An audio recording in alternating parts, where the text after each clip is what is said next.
High radio city 91.1 થી હું છું આરજે મહેક અને આજે આવી ગઈ છું આપણા વીર નર્મદ સાઉથ ગુજરાત યુનિવર્સિટીના vice chancellor kernel doctor Daksheshbhai ઠાકરના ઘરે એમના કાઉચ પર બેસીને એમની સાથે વાતો કરી રહ્યા છે.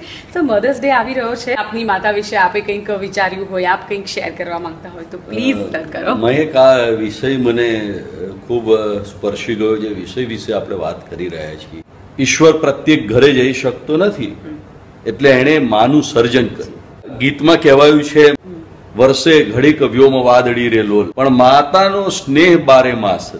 દીકરા કે દીકરીનો સ્નેહ એની મા પ્રત્યેનો ક્યારેક વર્ષે ક્યારેક કોરું હોય, પણ માના પ્રેમમાં હંમેશા સાતત્ય હોય છે. માનું સૌંદર્ય એના શરીરમાં નથી, માનું સૌંદર્ય એના હૃદયમાં પડેલું છે.